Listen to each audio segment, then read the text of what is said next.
and good evening in Canada. Yeah, good morning. How's it going? Good evening in Peru as well, Gonzalo. Finally, we have a group, Noelia and Alejandro. I would like you guys to send me a message on Telegram as well so that I can put you in the group. Okay. We have a group on Telegram. Okay. Yes. A Telegram group is better than a WhatsApp group? Yeah. Okay. Noelia is already here. Okay. Great.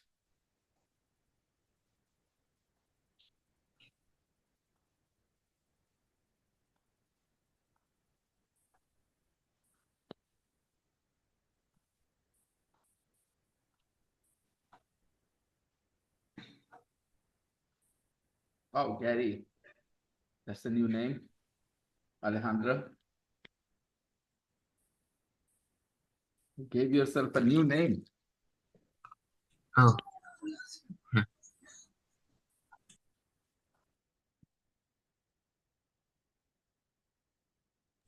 yeah.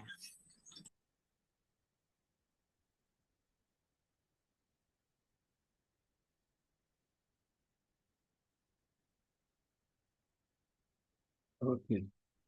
The group is complete already with all four of us here.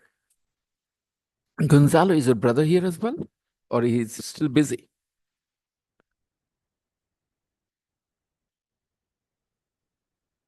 Recovered. Okay, we were not saved before. No problems. So, intermediate work. And Ren and Martin. So, after our lovely discussion about cases yesterday, nouns are usually in three cases, right? Nominative case, which is the subject, accusative or objective case, which is when the noun is in the object form after the verb, and possessive case. Today, perhaps we'll talk about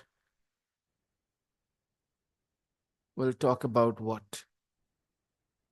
I think today we will talk about adjectives and the kinds of adjectives. Okay, take a look here. Yeah.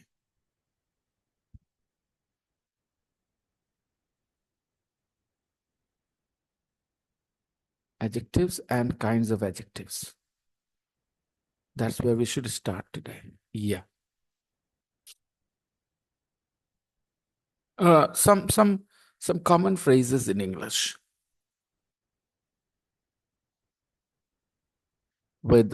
Take a look. These are common phrases, okay? Nature's laws, India's heroes, apostrophe S, fortune's favorite, okay? A day's march. Okay, these are some fixed phrases, okay? And you will learn them as you move along in English. You'll come across these phrases. At duty call, at death's door, almost dying, right? Next, a week's holiday in a year's time, a stone's throw, very, very near. He lives just a stone's throw. It means he lives very near. Now, this kind of English you will see in your literature books. People normally do not use them in conversations, okay? A pound's weight. Okay. For mercy's sake, please let me go. For mercy's sake. Making a request. For mercy's sake. These are idiomatic expressions at his wit's end. Not knowing what to do at his wit's end. These are fixed expressions, okay? And we also use apostrophe S with some shops, some places. She has gone to the baker's. So the baker's is the shop where you buy bread and biscuits and stuff, you know. She's gone to the baker's. And tonight I'm dining at my uncle's is the same as uncle's house. I'm dining at my uncle's. Can you tell me the way to St. Paul's, the church, St. Xavier's, the school, St. Joseph's, the school? Okay. What is your school called, Alejandro and Noelia? Saint Andre Piset. Okay. Just a second. Let me. Okay. I still cannot use this one. Why is that? And Gonzalo and Rodrigo, what about you people? Which school do you go to? What is your school called? Trilce.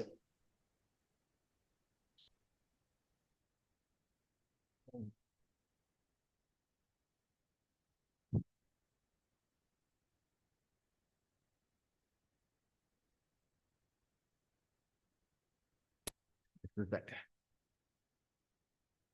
Can you tell me the name again, Rodrigo? The name is Trilce. Trilce. Trilce. Okay, it's a Spanish name, I think. Yeah. Okay, and Noelia and Alejandro, what did you say? Saint Vicente. Andre. Saint Saint Andre Andre. Piset. Okay, so there is an apostrophe S with it. No, Andre, yeah. Saint Audrey. no, Saint there is Andre. no apostrophe.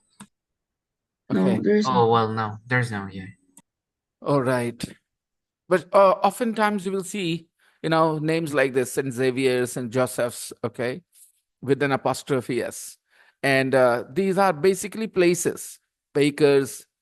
Okay, I can give you some more. For example, the chemists. I'm going to the chemists, like that. Okay. This is Now connected to desktop A5 EVJ8C. okay. When you are in doubt whether to use a noun in the possessive case or with the preposition of, when you are not very sure, remember that as a general rule, the possessive case is used to denote possession or ownership. Thus, it is better to say the defeat of the enemy than the enemy's defeat, even though no doubt as to the meaning would arise. Okay. So when you are in doubt, okay, you can go with the structure of when you are in doubt, okay. But all the things that we have studied, I hope you will be able to remember. We will do some practice later, okay. And here are two sentences which have slightly different meaning. Take a look. The Prime Minister's reception in Delhi means a reception held by the Prime Minister. The Prime Minister's reception. Okay. So who was the host here? The Prime Minister was the host. The Prime Minister's reception in Delhi. Okay. The reception of the Prime Minister in Delhi, in this here, the way people welcomed him, the reception of the Prime Minister. See, sometimes apostrophe S and the structure with of can have slightly different meaning or maybe completely different meaning. The Prime Minister's reception. It means there was a reception, a party held by the Prime Minister. But the reception of the Prime Minister, it means the way people received him, the way people welcomed him. This is interesting if you understand this here. Very interesting to my mind. Okay, because a lot of people will not really notice the difference. Okay. Another, the love of a father may mean both a father's love for his child or a child's love for his father. The love of a father. Okay, it could mean either. Both the meanings are possible. The love of a father. I've never seen the love of a father, Like that. A child says who's never met his dad, I don't know what the love of a father is.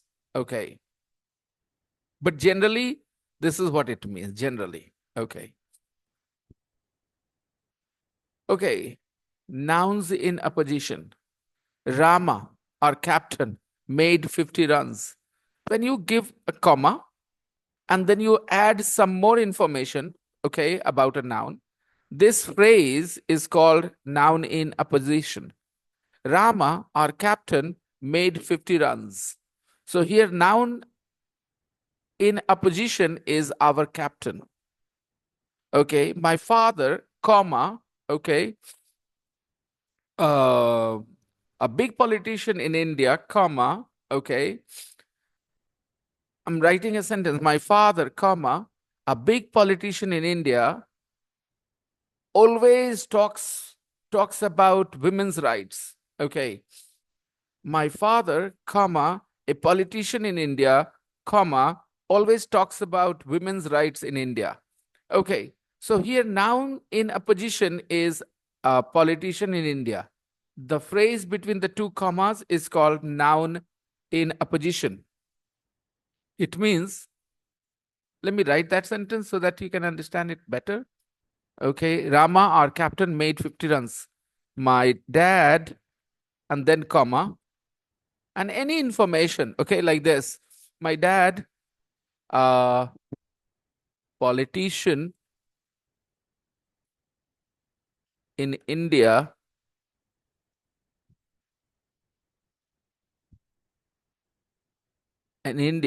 and then comma again. Now, whatever you see between these two commas, okay, yeah, this is noun in opposition, okay. The same person, my dad, and this politician in India, they're the same people, right? So this is what you call a noun in opposition. Okay, fine. I hope you understand, Gonzalo. Rodrigo, Alejandro is giving me a yes. Noelia is giving me a yes. Okay. Noun in opposition.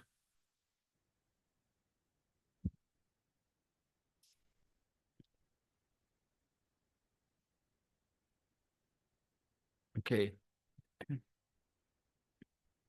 Take a look here. Kabir, the great reformer, was a weaver. Okay. Kabir, the great reformer, was a weaver. Now, if somebody asks you, what do you think about the case of this noun reformer? Then what would you say? What case is it in? Nominative case or objective case, accusative case? What do you think? Kabir was a weaver. So obviously Kabir is in the nominative case. It is a subject here. Okay. Kabir was a beaver. A beaver is a job. Okay. They make clothes. Okay.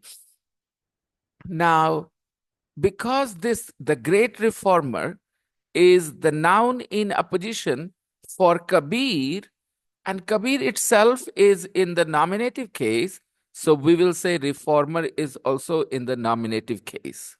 Kabir, the great reformer, was a weaver.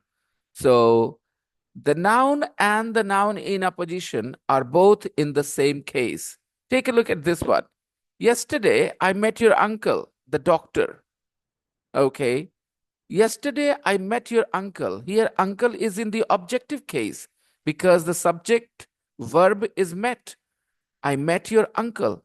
Uncle is the object here, the in objective case or accusative case, as you call it. And then the doctor is also in the accusative case. So the noun in opposition is in the same case as the noun that it has come in opposition to. In opposition means basically basically near. Okay. Have you seen Ganguly? Have you seen Ganguly, the artist drawings? Have you seen Ganguly, the artist drawings? So here, drawings basically. Okay. Have you seen Ganguly, the artist drawings? This is interesting. It means you're asking whether somebody has seen drawings made by Ganguly, who is an artist. Okay. The question here means the person is asking if you have ever seen drawings made by who? Ganguly. Okay, and Ganguly is an artist. Have you seen Ganguly, the artist's drawings? So apostrophe S is used with the noun in a position.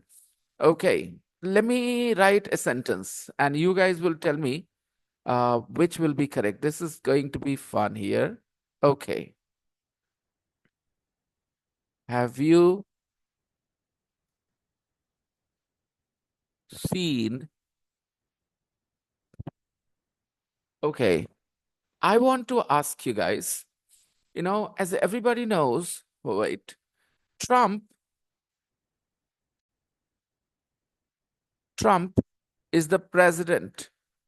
Okay. The new president of the USA. Now, I want to ask you if you have seen his wife, okay? I want to ask you if you have seen his wife or if you have seen his daughter. I want you to use Trump and the noun in a position, the new president, the new president. Okay. Trump, the new president. So, of course, there will be a comma. Okay. And I'm asking you about his wife. So, apostrophe S should be used with Trump here, like this, or I should use the apostrophe S here with the president, or I should use apostrophe S in both the places. Have you seen? Okay, tell me. Which would be better? There are quite some options here. Have you seen? Which, how do I ask you? I'm interested if in asking if you have seen his wife, okay? But I'm writing the name and the noun in a position both. So where do I place the apostrophe S? Have you seen Trump's, the new president's wife? Or have you seen Trump, the new president's wife? Where should the apostrophe S go? On Trump or on president? Or both? Both. No, only one place. Have you seen On Trump? president? Have you seen Trump, the new president's wife? Okay, this is how I should write it. Have you seen? No, I know I'm not asking about Trump. I'm asking about his wife. But still, apostrophe S will be used with the noun in opposition. Have you seen Trump, the new president's wife? Okay, apostrophe S will be used only once, and that will be with the noun in opposition. Rodrigo got it right. Have you seen Trump, the new president's wife? This is very interesting. Okay, such questions are asked in exams. Okay, in normal day-to-day life, you don't really need this kind of sentence, but this will help you with exams. You never know. Okay. Next.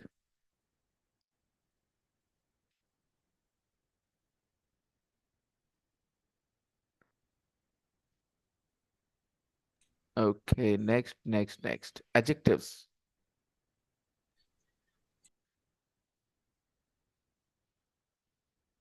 So, yeah, fine. Let's look at adjectives. We all know adjectives are those words which describe nouns, right? Now, in what way? Take a look here. Sita is a clever girl. So, which word is the adjective here in this sentence? Clever. Clever. I don't like that boy. Now, where is the adjective in this sentence?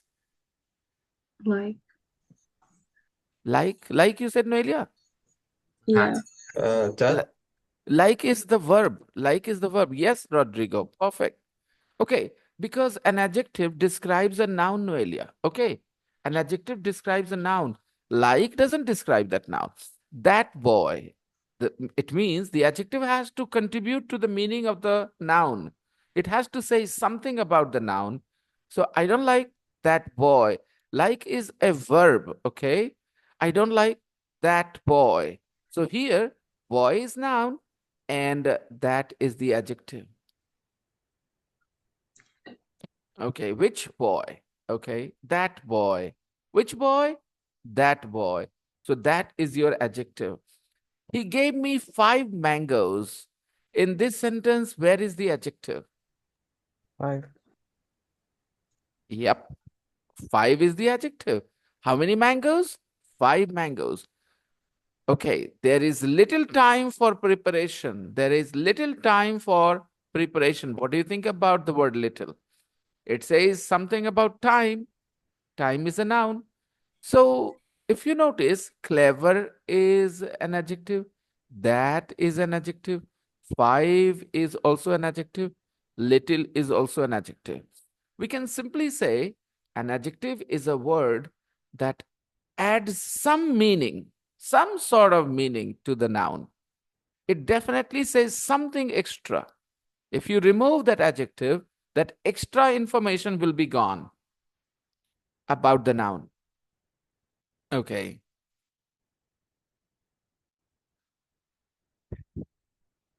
A word used with a noun to describe it, to point it out, okay, will be called an adjective. Or sometimes to tell the number or quantity is also called an adjective.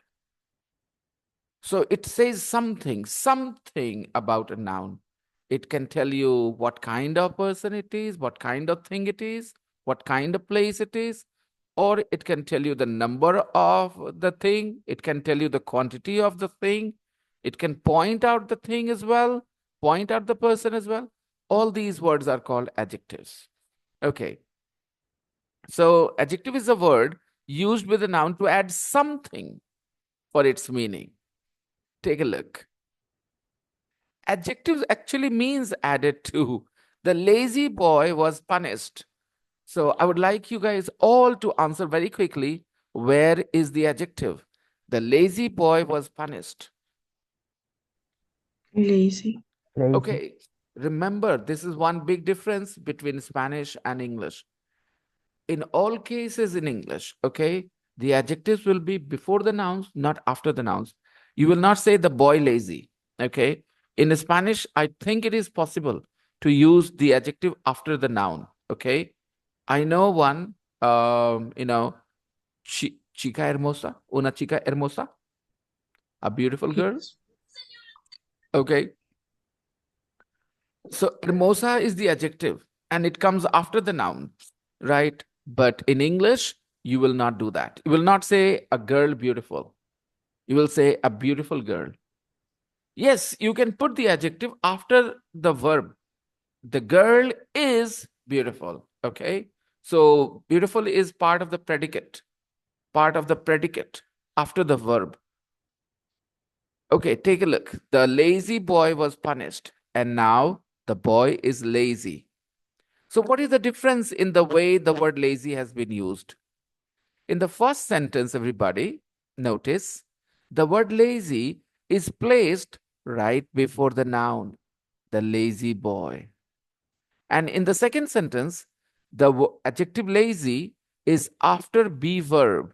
It is part of the predicate. Do you agree? It is part of the predicate. And here it is part of the subject. Okay, it is just before the noun, the lazy boy.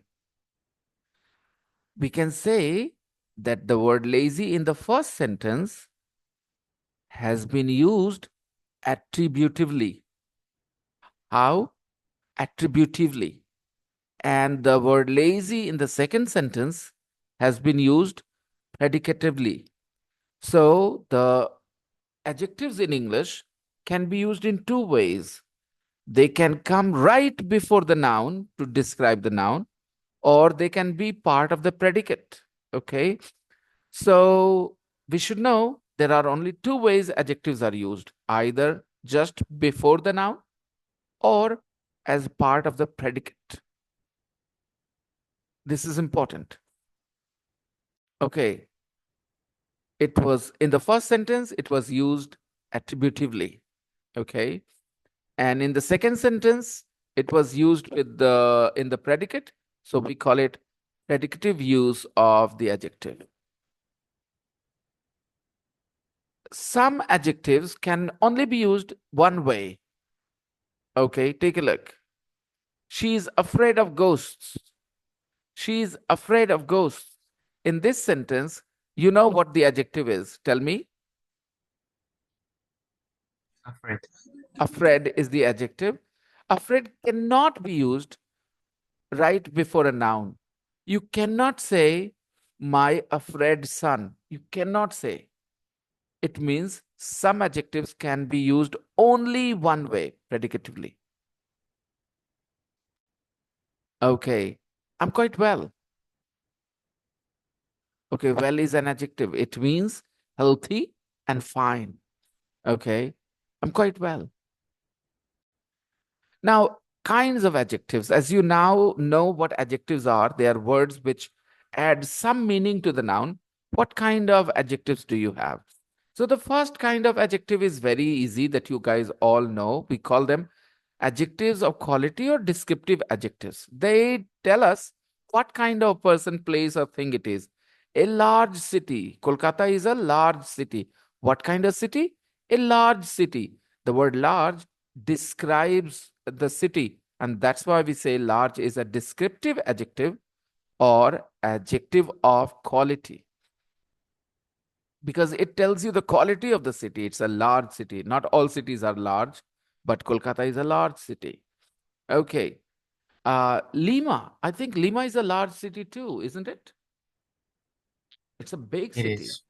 Okay, Alejandro, the city where you are living now, is it as large as Lima or smaller? No, it's a small city It's a small compared to city. Lima. Yeah, okay. He's an honest man. He's an honest man. Take a look at this one. In this sentence, he's an honest man. The word honest, okay, is your adjective, of course. What kind of adjective? Descriptive adjective, because it also describes the man, what kind of person he is. He's an honest man. The foolish old crow tried to sing. Okay, there is a story. Okay. The foolish old crow tried to sing. Now tell me, do you see adjectives here in this sentence? Give me the adjectives quickly. Foolish, old, Foolish and Old. old both are adjectives, Foolish. okay? Foolish and old both are adjectives.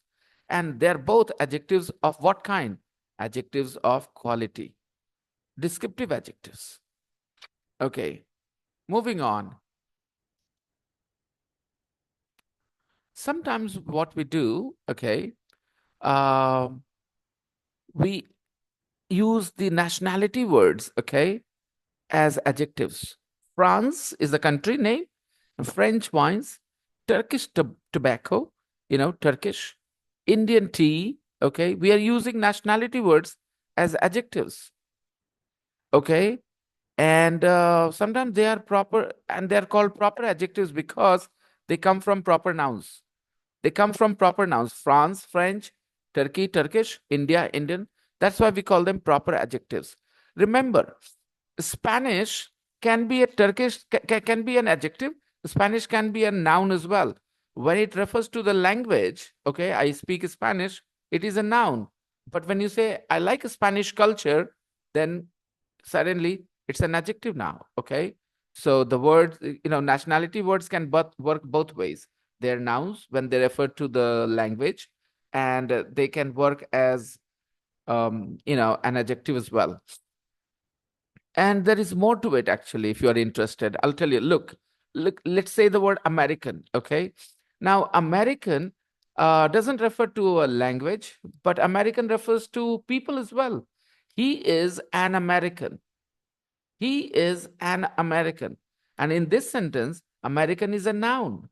But when you say he is American, this American is an adjective. I hope you understand. Let's see. I have to write these two sentences. He is American.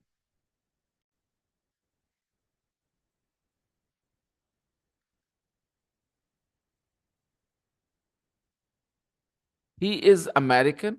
And in the other sentence, you could see he is an American. Both the sentences are equally correct. The only thing is, in the first sentence, American is an adjective, and in the second sentence, American is a noun. But you can't do this with other words like he is French. Okay, he is French. Guys, I just want to highlight that these words are written with capital, okay? It's my bad habit that I don't take care of these things when I'm typing. Okay. Can I say he is a French as well?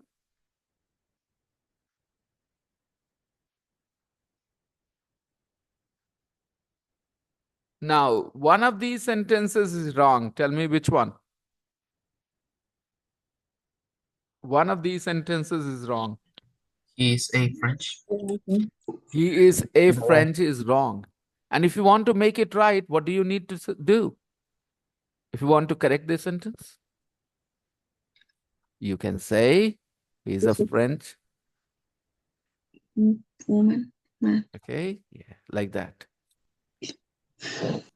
So this idea works with those nationality adjectives with an. We can try this with Indian as well, and it will be fine.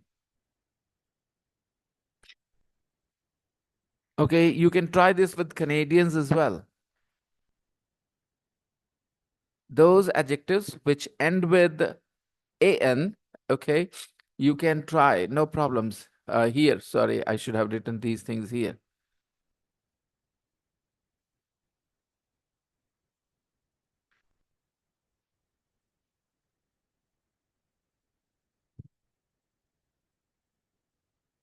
He's an American, he is an Indian, he is a Canadian, by the way. Okay. So all those nationality words which end with an, you can, just place an article before them and they work as a noun. But you can't do this with English. You can say he's French, he's English. But if you want to use he is an, then you have to say an Englishman. He's an English is not correct. Okay. It only works with those which end with an. Okay. So far we have learned two types of adjectives. One, adjectives which describe people like honest, strong, big, small, tall, rich, poor. These are adjectives which talk about the quality of a noun. So we call them adjectives of quality or descriptive adjectives. And then, adjectives with names of the countries, they are called proper adjectives because they are formed from proper nouns, okay? Now we are coming to some more types of adjectives, different kinds of adjectives. Let's see. What are these? I ate some rice. Noelia, tell me the part of, the adjective in this sentence. I ate some rice. Some is an adjective, okay. And he showed much patience. Alejandro, what is the adjective here? He showed much patience. Much. Very correct. Go ahead, Rodrigo. He has little intelligence. Little. Very good. Gonzalo, we have had enough exercise. Enough. Very well done. He has lost all his wealth. Everybody, all of you, all four of you, he has lost all his wealth. All. All. All, All. exactly. Now, do you think these adjectives are describing the quality? No, they are describing the quantity, right? Quantity here. And that's why we call them adjectives of quantity, because they tell us how much of something, okay? How much of something. I ate some rice. So some here talks about the quantity of rice. So some is an adjective but it will be called an adjective of quantity because it tells you a little bit about the quantity of the noun. We've had enough exercise. How much? Enough. Okay. He has lost all his wealth. How much? All. All. So all is also an adjective of quantity. You have no sense.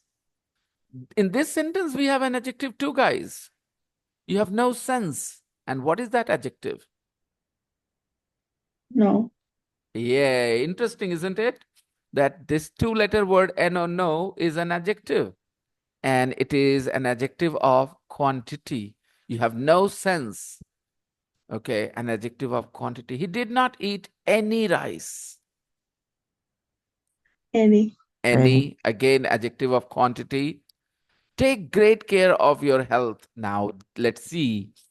Where is the adjective here? Great. Great. Well done. Okay. And what does it mean? Great care of your health? It means a lot of care. Great care here means a lot of care, right? So we can consider this an adjective of quantity. He claimed his half share of the booty. Okay. Okay. Wealth. Okay. He claimed his half share of the booty. So where is the adjective here? Half. Half, half, very good. But just to, check, how about the word his? Do you think it is an adjective too? Mm, No. Rodrigo, do you think it is an adjective? His? Yeah, I think yes. Maybe because it's a possessive. Yes, yes, Gonzalo, you're absolutely correct. Alejandro, his is also an adjective. Why? It definitely says something about a noun. When you say his school, okay, a school is definitely a noun, and his school, so something at least was added, right? Because my school, his school. So my and his and words like this are called possessive adjectives. We will talk about them. Okay. Next. There has not been sufficient rain this year. So where is the adjective here? sufficient. Sufficient. And this is also about the quantity of the rain. So any word that tells you the quantity of a noun is called an adjective of quantity. And the last sentence, the whole sum was expended.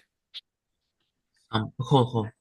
The word whole is an adjective here, and it is also an adjective of quantity. Okay, the whole sum. How much? The whole. Okay. Now, this is an old-fashioned word, expended. Okay.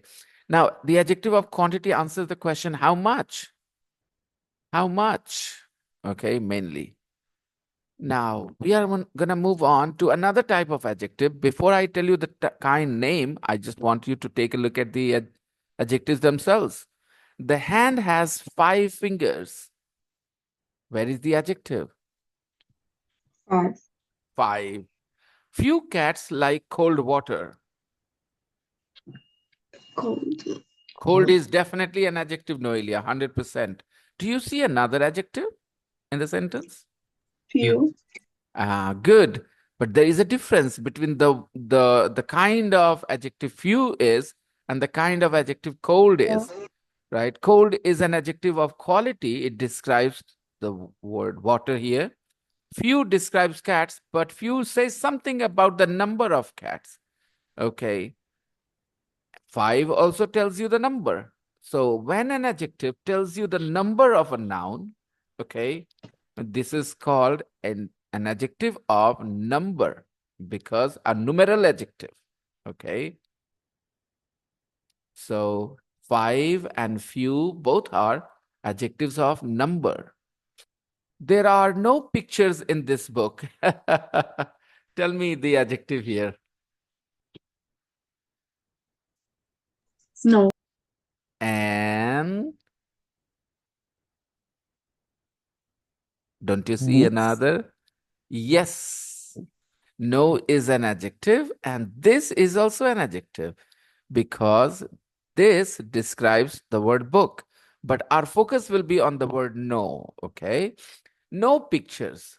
Not one, not two, not three, no pictures. So, no in this sentence is an adjective of number. On the other hand, when we use no here, you have no sense, then here it was the adjective of quantity. So, interestingly, some adjectives of quantity also function as adjectives of numbers. Take a look at this one. I have taught you many things. So, where is the, oh, she has grown so much, Alejandro. What's her name? I forgot. Bren. Brenda. Brenda. Oh, yes, the cute girl. Yes. Okay. I have taught you many things. In this sentence, where is the adjective, people? Many. Many. And many also tells you about the number. Okay. Not one, two, three. Many things. So it is also an adjective of number. All men must die. Yes, that's true. Okay. Tell me the adjective here. All. All. But what? Adjective of quantity or adjective of number? Quantity. So, isn't it very clear that adjective of number is used with plural nouns? And adjective of quantity is used with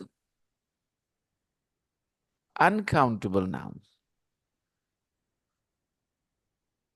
We saw all there, we saw no there, we saw any as well, we saw some. Take a look here.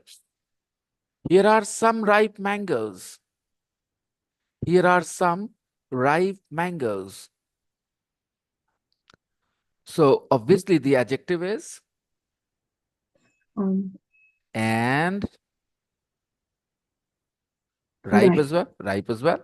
Ripe is an adjective of quality, and some is the adjective of number, not quantity, because mangoes is a countable plural noun. So what kind of adjective this will be depends on the noun as well. Mangoes is written here. So some is some mangoes, a noun of number. But when I say some milk, then the same word some becomes a noun of quantity. Take a look here. Any tea. Okay. This any is an adjective of quantity or adjective of number?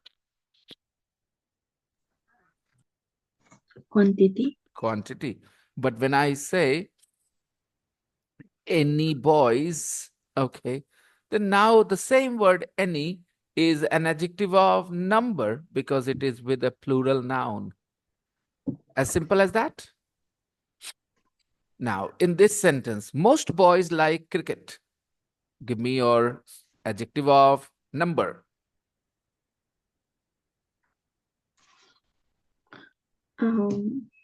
Most.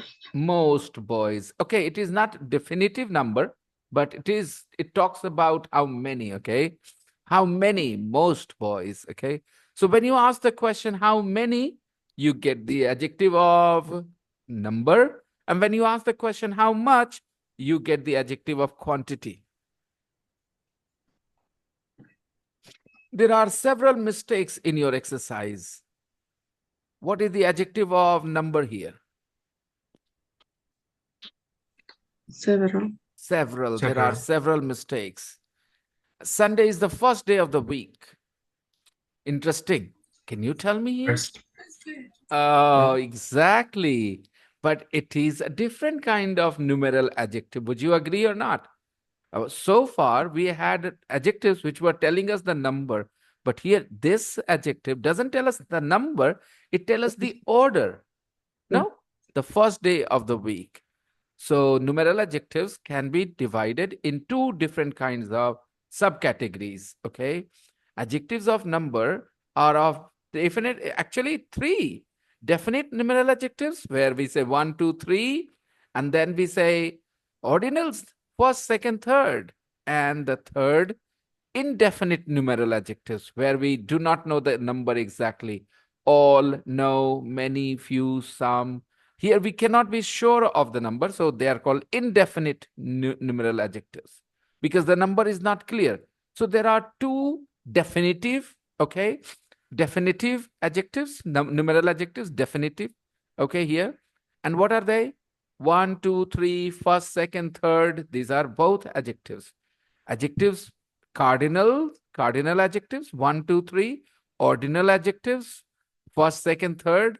And then we have indefinite adjectives, indefinite numeral adjectives, all, some, none, few, okay, like this.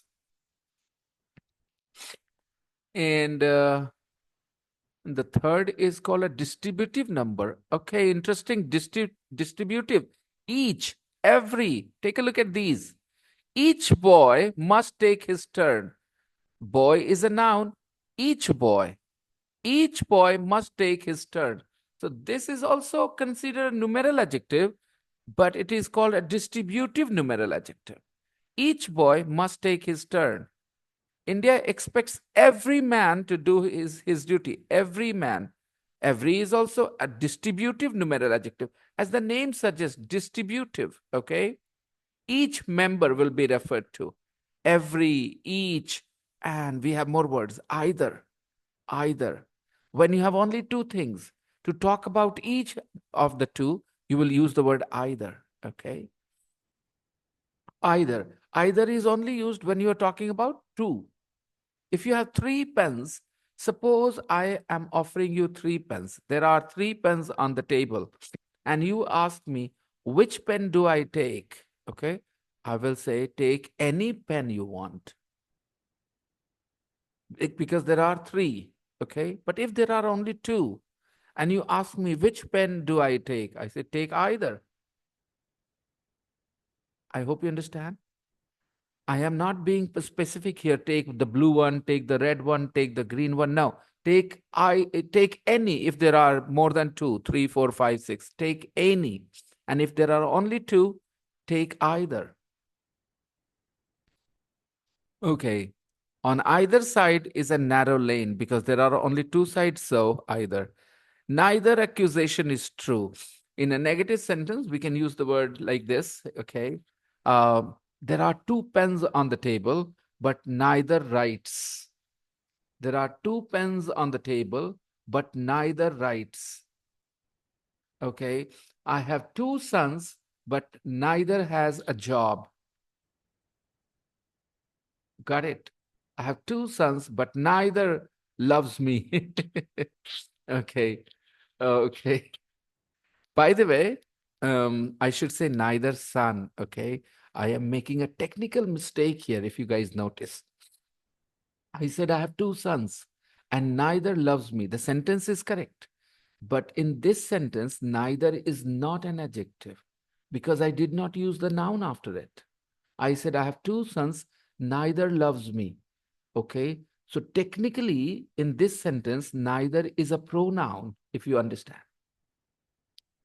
Guys, it's easy if you think about it. I said, I have 2 sons, neither loves me. So this neither is not an adjective. It is a pronoun because I did not use the noun after neither. But if I add the word, I have 2 sons, neither son loves me. Now this neither is an adjective. Would you agree? And when I drop the word son, the sentence is still correct. Neither loves me. But the part of a speech of the word neither changes.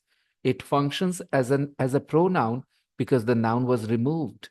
A word which comes in place of a noun is called a pronoun. Okay. And here I replace the noun and I use neither only. So it will be considered technically a pronoun. Similarly, let me tell you. Each boy must take his turn, okay? Each can be used alone. And when there is no noun after each is being used alone, then you can consider it a pronoun.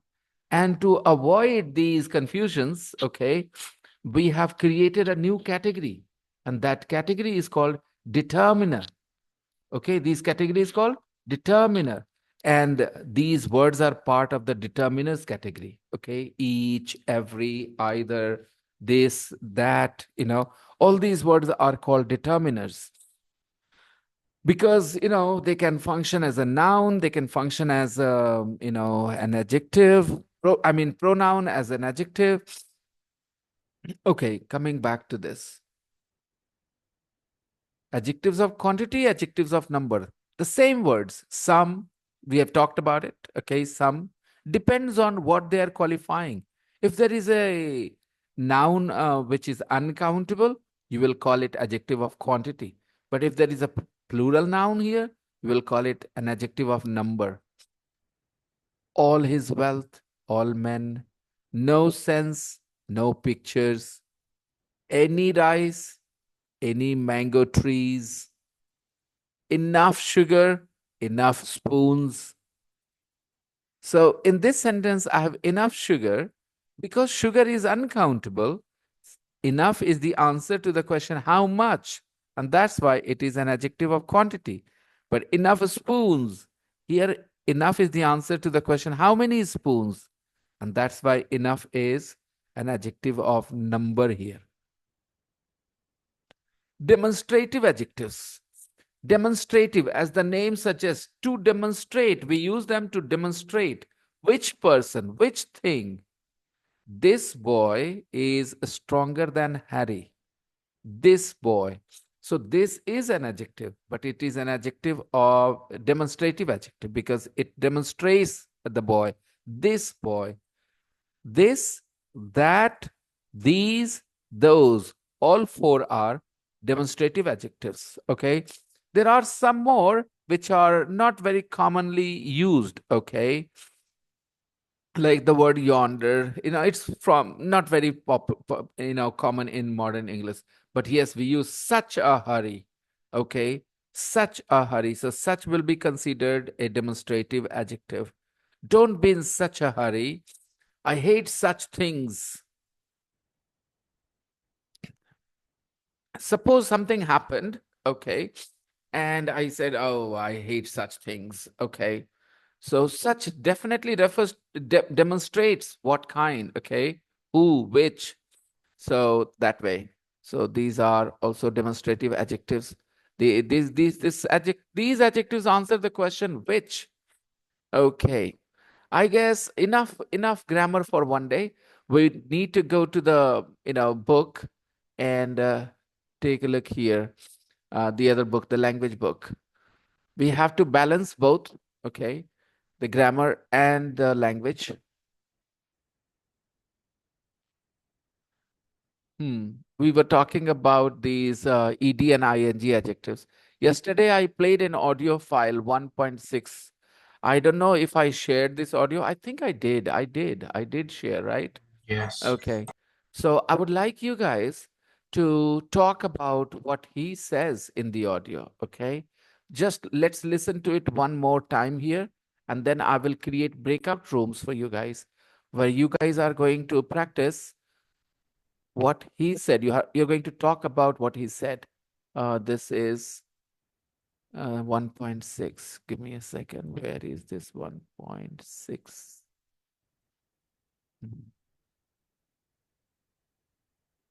1.6. I can't find it here. Oh, yeah. 1.6 My favorite things. So, Tom, what's on your list? Griff? That's a strange name. Who's Griff? Okay, we will repeat what they say in the audio, okay? That's a strange name. Who's Griff? Why is he important to you? Why is he important to you? Well, he's my best mate. He is my best mate. Can I give you a very subtle piece of information about this important to and important for? Okay. Sometimes you see the preposition important to, and sometimes you see the preposition for. And the difference is when you say somebody or something is important to you, you mean to say you value that thing, You value that person, okay? You value it. You value him. And when you say somebody is important for you, something is important for you, then you mean to say it is necessary. There is a subtle difference, okay? For example, I'm a person who does not value money too much, okay? Other things matter more to me. So I will say, money is not important to me. Self-respect is more important to me. Okay, to me means I personally value it more. But you need something, something is necessary, then you will say it is important for me. Okay, so important for, it means you need it, it is necessary. But if something is important to you, it means you personally value it more. Okay, so a woman can say, or a man can say, that honesty is very important to me. It means this person values honesty more. Okay, so important to somebody means that person values it personally. Important for, it means they need it, they consider it necessary only. Okay, it is necessary for them. It's not that they personally value it. Okay, so the word to, the preposition to, adds a personal touch. Okay, we all agree water is important for us. Water is important for us. We can't live without water. Water is necessary. So important for us. Okay. But important too, you value it more. Okay. Freedom is very important to me. Freedom of speech, freedom to think the way I want to think is so important to me. I personally value it. Okay. Small difference. Okay, moving on. Oh, He was the very first person I met at He was the very first person I met. He was the very first person. Now, what is the difference between the first person and the very first person? Are they different or the same? The first prime minister or the very first prime minister will be the same people or different people? The first prime minister and the very first prime minister of a country will be the same people or different people? The same person. Different people. No, the first and the very first will be the same. I'll tell you today. Noelia was the first person, or Gonzalo. Gonzalo. Who was the first person to join? Noelia or Gonzalo? One of the two. I can't remember. Who entered the... It was Noelia. Noelia was the first person to join the class today. Okay. We can also say she was the very first person to join the class today. So what's the difference? Not mean in terms of meaning. The word very emphasizes that first. Okay. Perhaps you do that in your mother tongue as well. I do that. We use the word first in Hindi, and then we add another word just to emphasize first. The very first. Okay. So it doesn't change the order or something. It just adds more emphasis. He was the very first person I met. secondary school when I was 11. Okay. When he was 11 years old, the very first person he met was Griff. I knew no first person I met at secondary school Okay. At secondary school, when he was 11 years old, the very first person he met was Griff. when I was 11. I knew nobody. I knew nobody. Okay. I want you guys to repeat the sentences. I knew nobody. Okay. This is a standard English. I knew nobody. You will hear a lot of people saying, I don't know nobody. Okay. Double negative. Very bad. Okay. Avoid it. Totally avoid it. Don't use double negatives. Some people say, I don't know nothing. Okay. Very bad English. I know nothing. Okay. I knew nobody. And he knew nobody. And he knew nobody. So we just fell on each other. So we just fell on each other. Imagine this situation. Two boys enter school and they're both new. Okay. They both, they don't know anybody at school. So it's very likely that they will start being friends, because other people at that age They're busy with their groups, They don't care about there is a new person in the class or something. So these two people who were lonely, who were alone, they fell on each other, they became close. Became best friends, and, well, we still are. Yeah, became best friends, and we still are. Okay. Ah, and Griff's his real name. No. And Griff's his real name? Okay, remember, if you find any word unfamiliar or if you want an extra explanation for any words that we use here in the audio, feel free to ask me. His name's actually David Griffith. His name is actually David Griffith. So the word actually is used to make small corrections, small adjustments to the information somebody has. His name is actually, this, not Griff. But there were so many Davids in our class. But there were so many Davids in our class. There were so many Davids. How do you write this? There were so many Davids. You write with a capital D and you put apostrophe S to make it a plural. Remember, there were so many Davids. Okay. How do you change it into plural? By adding an apostrophe S. There were so many Davids in the class. He was always called Griff. He was always called Griff. Can you repeat this line? He was always called Griff. He was always called Griff. Yes. Was always He called still Griff. is. Everyone called. He still is. Now, what does that mean? He still is. He He's still is. He's still called Griff. Exactly, Alejandro. He is still called Griff. He still is. Okay, learn the flow, everyone. Learn the flow. Davids in our class. He was always called Griff. He still is. He still is. Okay, it means he is still called Griff. Everyone calls him that. I see. So now, I see. I see is an expression people use when they understand an explanation. For example, I asked Rodrigo, you were absent in the class yesterday. Yes, teacher. I had a very important, exam and I was preparing for it. Oh, I see. So, oh, I see. Basically means, oh, I understand. Do you use this phrase a lot? Oh, I see. No. Okay. Oh, I understand. your favourite city or town. Where's that? That's easy. Definitely New York. Ah. My grandparents took me and my brother Jack. My grandparents took me and my brother Jack. Took me. So take verb is a little confusing sometimes. So when you're going, then you take something with you. All right. You are going, then you take something with you. And when you're coming, you bring something with you. Okay, everyone? When you're going, you take. And when you're coming, you bring. All right? So when you're coming home in the evening, your mom will ask you to take some milk or to bring some milk.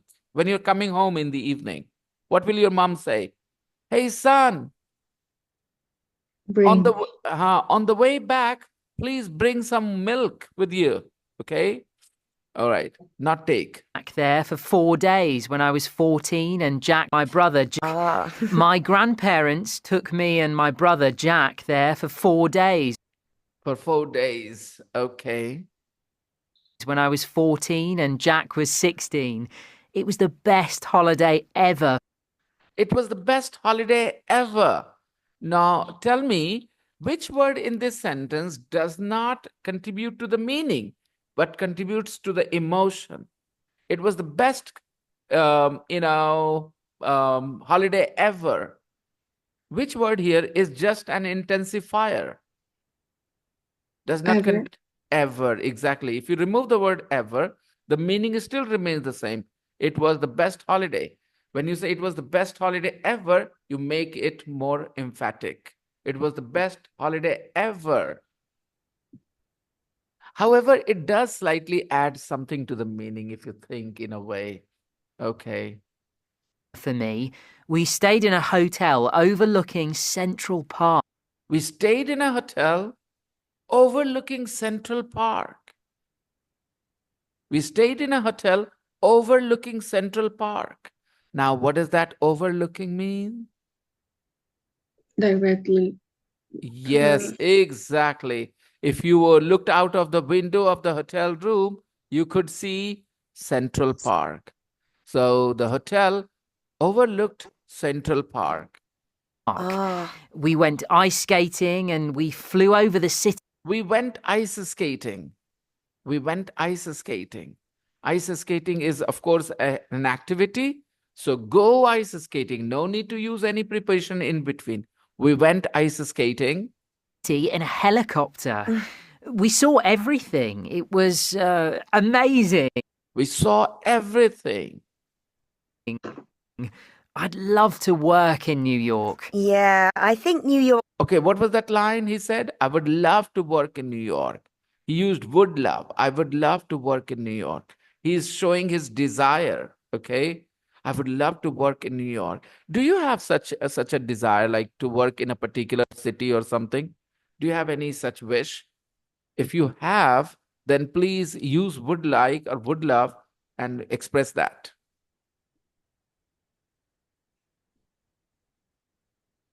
You know, in the future, Rodrigo, Noelia, Alejandro, Gonzalo, where would you like to work? Where would you love to work? Do you have any particular city in your mind? Any Yeah, specific city? Yes, I Noelia. would like to work in Italy. You would like to work in Italy? Yeah. Oh, lovely.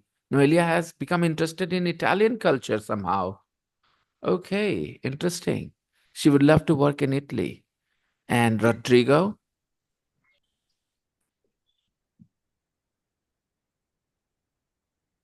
Alejandro. Sorry, teacher. In my case, I would like to work in French, maybe. In France. Okay. Sorry. Rodrigo would is the word here. Okay. Rodrigo would like to work in France. And Alejandro? I would like to go to any US city. Oh, a US city. Okay. Gonzalo. In my case, I would like to work in Madrid. Okay, Gonzalo. We are using the word would instead of will. Okay. I would like to. I would like to. Okay, Rodrigo and Gonzalo, we are using the word would. I would like to. I would love to. Okay. Fine. Well, it is getting late for you guys, so I have to let you go, and we will meet tomorrow and we'll continue with this conversation. Okay. Tomorrow, our focus will be on the language book more, and we will maybe study the grammar book a little less. Okay. Fine. Okay. Let's meet tomorrow. Bye bye, everybody. Good Bye, night. teacher. Good Bye. night. Good night. Good night. Night.